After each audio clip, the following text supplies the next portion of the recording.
c'est la troisième et dernière période de la Grande Team. Merci d'être avec nous. On est en direct jusqu'à 22h. Et notre Ballot est arrivé. Ouais, il a rejoint toute la team. Bonsoir Ballot. Bonsoir Tia. Comment allez-vous? Très bien. Mais vous êtes aux couleurs d'un certain club, dis donc. C'est une coïncidence. Qu'est-ce qu'il y a? Vous avez des révélations à nous faire ce Non, soir? pas du tout, pas du tout. C'est une simple coïncidence. Un futur adversaire du FC San Pedro. Au plan local. Éventuellement, oui. D'accord, bon, ben, très bien. Alors, on a beaucoup de choses à vous proposer. Hein. Ouais, un petit tour des stades ce week-end. On va aller en France, on ira en Première Ligue, donc en Angleterre et puis en Espagne. Tout ça, ce sera juste après le rappel des grands titres de toute l'actualité sportive du jour. Et on commence avec l'athlétisme. Cissé Gueye triomphe à Berlin lors de la finale du 100 mètres masculin. Et Lamine Diack, jugé mercredi pour avoir retardé des procédures disciplinaires contre des athlètes russes soupçonnés de dopage. En taekwondo, les premiers professeurs ivoiriens sont opérationnels. Et en tennis, Novak Djokovic, leader du classement ATP malgré un excellent tième. Et en football, Yaya Touré a confié qu'il aimerait jouer en Italie et est prêt à relever n'importe quel défi en Série A. En mercato, Paul Akwoku rejoint le Betis Séville. Et oui, le prometteur milieu de terrain, le milieu défensif ivoirien de 22 ans, a signé son premier contrat professionnel avec le Betis Séville. Et au Ghana, André Ayew, le capitaine des Black Stars, confirmé dans son rôle de capitaine. Et Saint-Étienne, le milieu défensif, Yann M'Vila s'engage avec l'Olympiakos. Voilà. Il s'est passé plein de choses, hein, oui, aujourd'hui. C'était important de le rappeler. On va passer justement à ce petit tour, ce petit week-end en Europe. Troisième journée de Ligue 1. Alors, un super match, une superbe affiche, un classico. Tout à fait. PSG-OM. Alors, les temps forts du match, mon Ballot. Bien évidemment, le choc de ce week-end de foot, le classico français, Paris Saint-Germain, Olympique de Marseille, qui a commencé bien pour les Marseillais, bien sûr, à la 31e minute. Superbe coup franc de Dimitri Payet. Et là, on voit déjà la première action du Paris Saint-Germain, le centre, et tout de suite, qui se jette? Neymar Junior qui reprend ce ballon de la tête, qui réclame un petit quelque chose au vu du ralenti. Pas grand-chose. Le coup franc donc de Dimitri Payet, voilà, pour ce but de Florian Thauvin. L'intérieur du pied est limpide et précis pour le joueur de l'Olympique de Marseille. À signaler aussi le coup franc bien travaillé de Dimitri Payet. 1-0 pour l'OM qui s'impose. On voit là Villas-Boas et Thomas Tuchel qui se saluent. L'Olympique de Marseille s'impose face au Paris Saint-Germain. Alors, 9 ans après, Marseille bat Paris. Réaction? Enfin, une victoire. Enfin, une victoire de Marseille face à Paris. Quand même, ça a mis du temps. Hein, mais... Pourquoi vous riez en disant ça, Henri Jo? Ah, mais ça a mis du temps. Il est moqueur. Ça a mis du temps. Et ce qui est plus significatif, c'est que c'est sur la pelouse du PSG, au Parc des Princes, que Marseille a décroché cette victoire. Voilà. Non, ça a été un match intense, heurté, avec vraiment une dose d'adrénaline hein, dans ce genre de classiques-là. 5 cartons rouges, 14 cartons jaunes, 6 minutes de temps additionnel. Oui, c'était un classico. On l'attendait, il était un peu électrique. D'ailleurs, il vient très tôt d'abord dans le championnat. Ensuite, il vient après la victoire, enfin la défaite de Paris en Ligue des Champions. Une défaite qui a permis donc aux supporters de Marseille de bien se moquer des Parisiens. Donc tout ça réuni, ça a donné ce match-là. Je dis en termes de football, on ne va pas garder très grand souvenir de ce classico-là parce qu'il y en a eu mieux quand même dans l'histoire du football français entre le Paris Saint-Germain et l'Olympique de Marseille. Mais vraiment en termes d'intensité, d'engagement, il y a eu tout ça. Bon, finalement, c'est l'équipe de Marseille qui a peut-être bien géré ce match dans l'ensemble qui s'est imposé 1-0. Alors justement, sur quel plan l'OM a été meilleur que le Paris Saint-Germain? Alors, ils ont misé plus sur un bloc défensif. Et ensuite, il faudrait saluer leur héros, leur gardien, Steve Mandanda, qui a sorti un grand jeu, qui a été très bon dans les filets, qui a repoussé toutes les tentatives des Parisiens. Donc, pour moi, bloc défensif et surtout un Steve Mandanda des grands jours.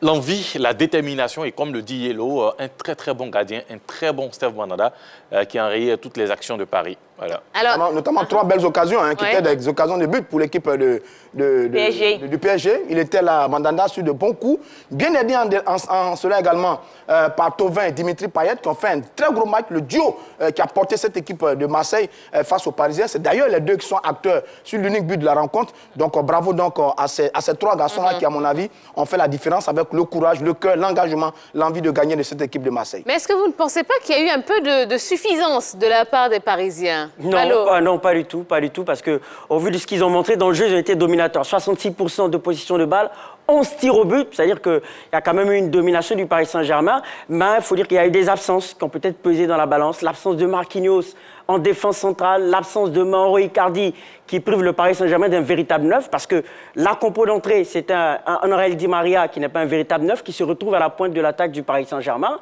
Donc ça a dû peut-être déséquilibrer la balance du côté du Paris Saint-Germain. Et Keylor Navas également, le gardien blessé au dos, qui était donc absent lors de cette rencontre. Donc beaucoup d'absences qui ont pesé en faveur de l'Olympique de Marseille. On attendait cette excuse quand même. mais je veux dire, Oui. pas tant que ça quand même, parce que les absences, c'est quoi? Keylor, Marquinhos, Mbappé. Icardi, mais après, les autres sont là quand même.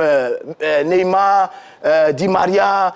Herrera, enfin, ils sont tous là quand même. Essentiels quand même. On ne s'y attendait pas plus ou moins après le match perdu face à Lens, après l'hécatombe lié à la Covid. Je ne m'attendais même pas à voir une équipe de Marseille avec tous ces joueurs-là. Mais est-ce qu'ils ont été vraiment bien préparés pour venir jouer ce match? Parce qu'ils sortent, Marseille ou de Paris? De Paris, pardon. Ah, parce qu'ils sortent beaucoup de blessures. Est-ce qu'ils ont été vraiment bien préparés pour venir jouer ce match? Je ne sais pas trop, mais en tout cas, il y a eu un pari un peu complet, mais surtout une très bonne équipe de Marseille. D'accord. Alors, ce qu'on ne peut pas nier, c'est que ça a été un match quand même très intense, avec 5 cartons rouges. Est-ce que vous pensez que les moqueries qu'il y a eu, parce qu'on ne va pas les nier non plus, ces moqueries de la part des Marseillais à l'encontre des Parisiens à la suite de la défaite en finale de la Ligue des Champions face au Bayern Munich, est-ce que ces moqueries ont joué dans la balance et ont fait que, voilà, sur le terrain, ça a été du coup pour coup? Non, je ne pense pas. Je ne pense pas parce que à la base, un Paris Saint-Germain Olympique de Marseille est toujours électrique. Quand on juge de ce qui s'est passé par rapport aux années précédentes, certes, on n'a pas eu d'échauffourée du même acabit, mais c'est toujours électrique, il y a toujours des contacts, il y a toujours des esprits qui s'échauffent.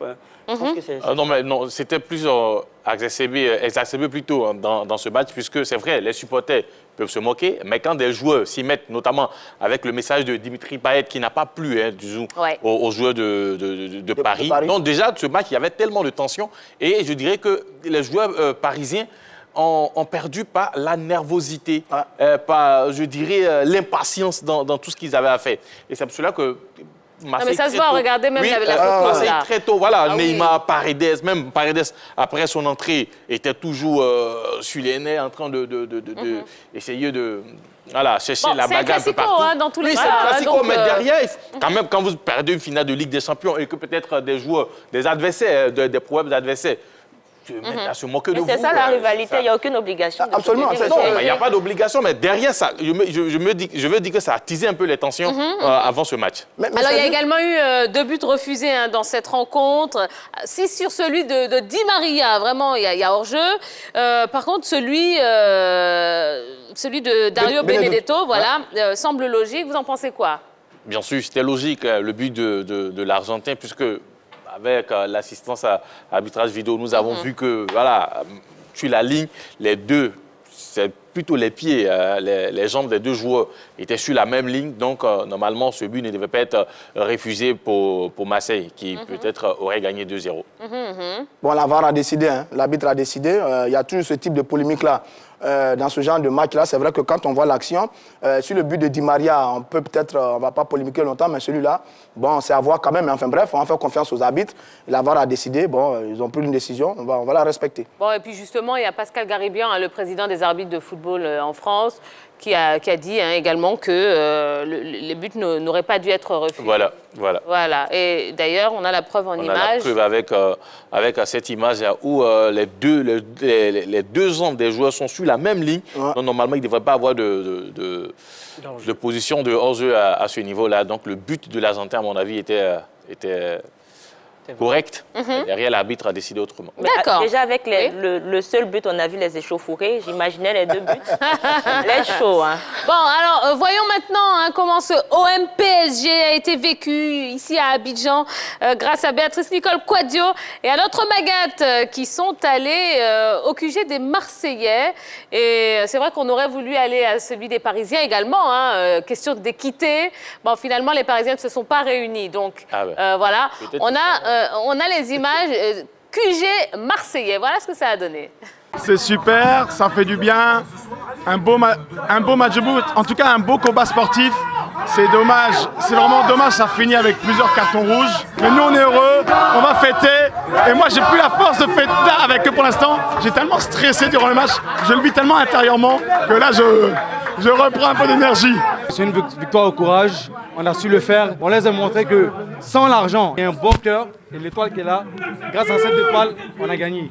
9 ans après, mais on se faisait chambrer à chaque fois par les supporters parisiens. Ce matin même, je ne les ai même pas parlé. Hein. Quand on parle, j'ai dit, ben, écoute, Paris va favori, mais on verra bien à la fin du match. Et puis voilà, on est content ce soir, parce que 9 ans après, c'est beaucoup quand même. Que pensez-vous de l'arbitrage de ce soir? L'arbitre a été très nul. Si le deuxième but de Payet, c'est lui seul qui voit l'enjeu de Thauvin. Il n'y avait jamais enjeu. Donc l'arbitre a été très très nul. C'est comme ça à chaque fois quand on joue contre Paris, on joue contre Lyon. Ils ont été très solidaires, ils ont joué avec le cœur, comme on a dit. Avec le cœur. Et on mérite.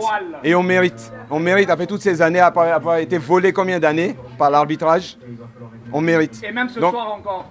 Ouais, exactement. Ce soir encore un but annulé injustement. Encore, on devait gagner 2-0.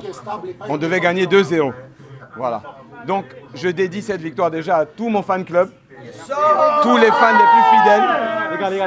Désolé, j'ai plus de voix. Et aussi une pensée à nos collègues du fan club de Beyrouth qui ont perdu un de leurs membres dans l'explosion en août. Et on vous envoie tout notre amour. Allez l'OM!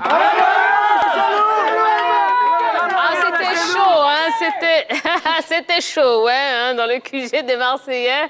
Eh ben, en tout cas, on est sûr qu'ils ont passé une très très bonne soirée. Alors, il n'y a pas qu'à Abidjan hein, qu'on a vécu ce classico. À Yaoundé, au Cameroun également. Alors, avant le vrai PSG-OM, il y a eu un match entre les fans camerounais des deux équipes. Regardez cette photo. Bon, c'est sympa, hein, quand même. Ouais, mais c'est avec le sympa. stade vide, quand même. Oui, mais bon. Non, mais c'est super sympa. Coronavirus oblige. Hein. Alors, comment est-ce que... Qu'est-ce que vous pensez de tout cet engouement qu'il y a eu hein, pour ce match, ici, en Afrique? C'est dommage. Bon, je trouve c'est dommage? Oui, c'est dommage. Pourquoi? C'est dommage parce que nous avons des classiques aussi. C'est de la traîtrise. Voilà, nous avons des classiques. Nous avons ASEC Africa, nous avons Stella Stade, nous avons, je dirais, Racing FC San Pedro. Mais jamais vous n'allez voir de tels engouements autour de ces matchs. Et quand il s'agit des Européens, nous sommes les premiers. Lors du dernier Classico ASEC Africa, il y a eu un engouement. Les réseaux sociaux. Combien? Oui, et il faut rappeler quand même que les championnats européens regorgent des meilleurs joueurs de la planète. Non, mais... Hormis, si on met de côté... Allez, dis ça à Dijon. Non, Dijon c'est autre chose. Mais le stade est la tout plupart plein. des grands clubs, la plupart des championnats européens regorgent des meilleurs joueurs au monde. Et objectivement, les passionnés de football se tournent vers la crème. Et force est de reconnaître que les championnats européens regorgent des meilleurs footballeurs. Non, j'ai donné l'exemple de Dijon pour vous dire que quelles que soient les équipes en Europe, les supporters sont là. Vous allez dans n'importe quel recoin en Europe, les supporters sont là, ils soutiennent leur équipe. Cette équipe de Marseille, elle ne gagne plus rien. Oui, mais en Afrique, ils soutiennent leurs équipes. Le Milan AC gagne plus rien. Ils soutiennent leurs équipes. Mais voilà, mais nous, là, les Africains, on est devenus des spécialistes du football européen. Non, pas seulement les Africains. Alors, attention, le classico français suscite un engouement sur toute la planète. Sur tous les continents, il y a les supporters du Paris Saint-Germain et de l'Olympique de Marseille. Ce n'est pas un cas spécifique à l'Afrique.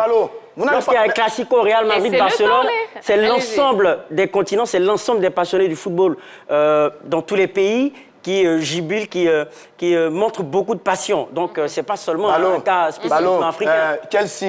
Chelsea, City, toutes ces équipes-là ont volé tous les supporters africains aujourd'hui. Non, pas forcément. Sur tous les continents, il y a des fan clubs, il y a un engouement sur tous les Au continents. détriment du D'accord, football d'accord. local. Merci Non, pas beaucoup. Merci. On va pas s'en sortir sinon. OK, ça peut durer très longtemps. On va accueillir Dorgelès Kofi parce que on a voulu voir comment la presse a traité justement ce classico. Bonsoir Dorgelès. La famille, vous allez bien? Qu'est-ce que vous n'avez pas dit? Super. Non, mais vous avez choisi votre camp. j'ai pas choisi de Dorgelès. camp. Qui a gagné le classico? Si c'était le PSG, j'allais le faire. On attendait la finale de la Ligue des Champions. En plus, il se moque. Et que dit, oui, non, j'ai rien dit. Que dit la presse française au sujet du Classico Paris Saint-Germain-OM? Commençons avec l'équipe qui titrait ce matin. L'OM fait disjoncter Paris après 20 échecs consécutifs contre son grand rival. L'OM a battu dimanche soir en Ligue 1 le Paris Saint-Germain 1-0, son premier succès au Parc en 10 ans. Restons avec l'équipe qui, sur son site internet, met en évidence les propos du directeur sportif du Paris Saint-Germain. Selon Leonardo, l'arbitre Jérôme Brissard n'avait pas maîtrisé la rencontre et surtout la fin de match lors de ce classique remporté par l'OM. Terminons avec La Province, un journal pro-olympique de Marseille qui titre « Bonheur contagieux », une première victoire depuis 2011 contre son plus grand rival. Score au final 1-0 pour Marseille. But de Florian Thauvin, son deuxième but contre Paris dans l'élite. Son premier but au Parc des Princes après celui du 22 octobre 2000. Qui a la date, s'il vous plaît? 2017. D'accord, très bien. Allez, rapidement, pour conclure, là, c'est que Ballot qui va répondre. Victoire méritée pour Marseille? Oui, victoire méritée pour l'Olympique de Marseille qui a tout donné, qui a su transformer ses occasions. D'accord. Son occasion de but. Allez, on va regarder le classement de la Ligue 1 d'Orgelès. Le classement est dominé par cette équipe de Rennes avec 7 points. Deuxième, Monaco. Troisième, Lille, 7 points. Au bas du classement, nous avons 18e Paris, 19e Dijon, 20e Strasbourg. Très bien. Ben, restez là. Le programme de la 4e journée. Le programme de la 4e journée, 8e à Je l'ai embrouillé, là, je l'ai embrouillé. On aura Lyon, Nîmes, Lens, Bordeaux, Rennes contre Monaco, Nice, Paris Saint-Germain, Montpellier, Angers, Nantes, Saint-Étienne, Marseille, Lille. D'accord. Il y a un fait notable qu'il faut noter quelque part. Paris a commencé cette saison avec 2 défaites consécutives. Ça, il a perdu 6 points. Attention, Paris, on attend de voir comment le champion va réagir. Contrairement à Marseille. C'est rare de voir Paris commencer le championnat comme ça. Allez, il nous reste que quelques minutes d'émission, donc ça va aller très très vite maintenant.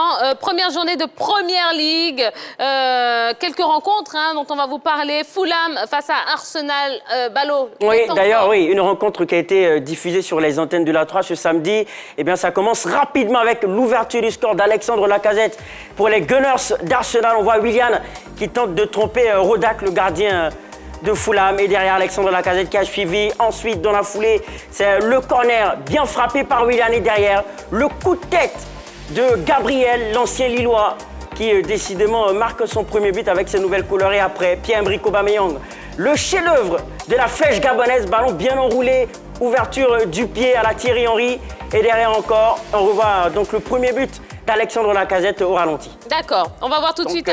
Oui, allez-y. Donc, victoire d'Arsenal, 3-0. Il faut signaler que samedi prochain, on aura Leeds United Fulham sur les antennes de la 3. D'accord. On va voir les résultats de la première journée de Première Ligue. De Première Ligue, Tia, Fulham a perdu contre Arsenal 3-0. Crystal Palace a gagné à domicile 1-0 contre Southampton. Liverpool 4, Leeds 3. West Ham 0, Newcastle 2. West Brom Albion contre Leicester, victoire de Leicester 3-0. Tottenham a perdu contre Everton 1-0. Manchester City contre Aston Villa reporté. Burnley, Manchester United reporté. Aujourd'hui, on a eu Sheffield United, Wolverhampton et puis Brighton, Chelsea. Au classement. Au classement, c'est Leicester qui est en tête avec 3 points, suivi d'Arsenal, deuxième, 3 points. Newcastle, troisième avec 3 points bas du classement. West Brom, 18e, 0 points. West Brom, oui. Et puis, on va terminer avec Fulham qui est 20e, 0 points. D'accord. Allez, on va tout de suite en Espagne avec la nouvelle saison de la Liga, oui, qui a débuté. Que s'est-il passé dans le match Villarreal-Huesca? Oui, il faut dire que les deux équipes se sont neutralisées. Huesca va donc ouvrir le score. On voit encore cette belle action, il repique dans l'axe, frappe enchaînée du joueur de Huesca, Pablo Maffeo, qui enroule bien son ballon et qui permet à Huesca d'ouvrir le score. Grande surprise donc au stade Ceramica et derrière le penalty Grâce à la VAR, M. Fernandez accorde donc le pénalty à l'équipe de Villarreal, le sous-marin jaune qui égalise grâce à Gérard Moreno.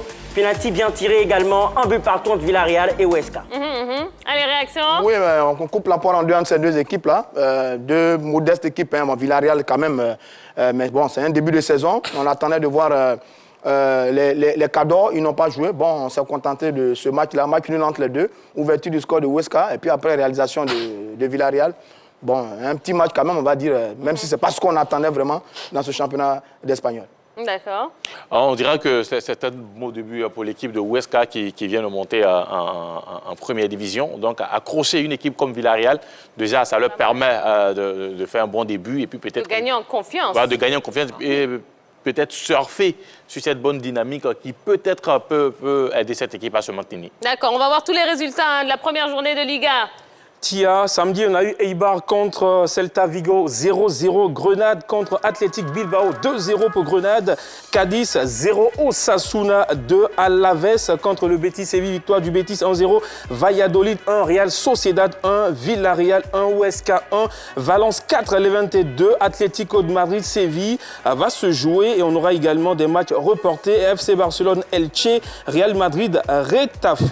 Et le classement de la Liga. Au classement général, Valence en tête avec 3 points, suivi d'Osasuna, 3 points, Grenade, 3e avec 3 points bas du classement, Levante 18e, 0 points, Cadiz 19e, 0 points, Athletic Bilbao 20e. D'accord, eh bien merci beaucoup. Merci. Enfin, muchas gracias. Et quoi, dites allez l'OM, allez-y tant que vous êtes là. Allez l'OM. Merci. On a compris, on a compris. Et bien voilà, ça y est, ainsi s'achève la première émission de la semaine. Déjà? Bah oui, c'est déjà fini. Bon, ben on espère que vous avez passé un bon moment. Merci la grande team. Vous n'allez pas me dire ce que vous avez fait ce week-end? Parce qu'apparemment, vous m'avez exclu de votre week-end. Mais bon, c'est pas grave. Ah bon? On vous laisse le dire. Mais je ne sais pas, je sais pas. Okay. Apparemment, c'est un gros secret là depuis le début de l'émission. Oh, non, vous voulez pas me dire? À Yellow. Yellow. Non, je ne dirai rien. D'accord, bon, eh bien très bien. Donc demain, je serai intransigeante avec vous, sachez-le. Les cartons vont pleuvoir, voilà. Allez, on espère que vous avez passé un bon moment. Merci pour votre fidélité. Merci à notre invité, Gianni Tarek, oui, qui nous a fait un petit coucou et qui nous a parlé du FC San Pedro. Merci à vous parce que vous êtes vraiment au top pour vos messages, pour vos réactions et pour tout cet amour que vous nous envoyez. La 3, c'est du sport et de la musique, vous le savez. Et vous savez qu'il y a aussi une émission du lundi au vendredi de 13h30 à 14h30. Yves et Marie et toute sa team qui décrypte toute l'actualité people. Eh bien, c'est un très très bon moment à vivre aussi sur les antennes de la 3. On va se donner rendez-vous demain à la même heure et au même endroit, c'est-à-dire à 20h30 sur la 3. Passez une excellente soirée. Bisous, bisous. Bye bye.